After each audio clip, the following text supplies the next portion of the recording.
চলে এসেছি ইফতারির দাওয়াত খেতে। এই খাবারটা যে আমরা ইফতারি হিসেবে খেতে পারবো এটা কিন্তু আমি কখনোই ভাবতে পারিনি। কারণ এই খাবারটা খাওয়ার কথা ছিল আজ থেকে 4 মাস আগে। আপুর পেজে যখন 1 লাখ ফলোয়ার পূর্ণ হয় তখন আপুকে বলেছিলাম আপু একটা ট্রিট দিবেন। আপু কিন্তু রাজিও হয়েছিল, বলেছিল তুমি কখন খেতে পারবা বা কবে খেতে পারবা বলো, আমি তোমাকে নিয়ে যাব, বাইরে খেলে বাইরে, আর যদি বাসাতে খেতে চাও বাসাতেই খাওয়াবো। আপুকে বলেছিলাম যেটা আপনার সুবিধা হয় আপনি সেটাই করবেন, বাইরে খাই আর বাসাতেই খাই, খাবার তো খাবারই। যাই হোক, আপু যখন সময় পায় তখন আমরা সময় পাই না। আর বিশেষ করে কিন্তু আপুদের জন্যেই খাবারটা খাওয়া হয়নি। আমরা যে কোনো সময় পাবো, কিন্তু আপু যখন সময় পায় ভাইয়া পায় না, আর ভাইয়া পেলে আপু পায় না। এইভাবে আমাদের খাবারটা খাওয়া হয়নি। কিন্তু আজ হঠাৎ করে যে আমরা ইফতারিটা খেতে পারবো এটা কিন্তু ভাবতে পারিনি।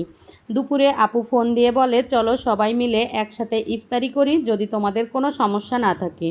সুজনকে বললাম আপু তো ইফতারি করার জন্য বলছে, কি করবা।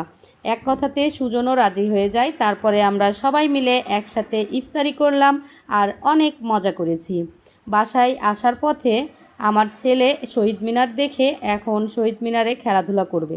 দেখেছে ফাঁকা আছে, আর ফাঁকা জায়গা দেখলে তার মাথা নষ্ট হয়ে যায়। সুজনকে বলছি চলো সবাই মিলে একটু বসে সময় কাটাই, কিন্তু সে অনেক ক্লান্ত, সে কোনোভাবে বসতে চাইছে না। পরে তাদের বাপ বিটিকে রাস্তার উপরে দাঁড় করিয়ে আমরা মা ছেলে চলে এসেছি। এখন বাবু একটু খেলাধুলা করবে, তারপরে বাসায় চলে যাব।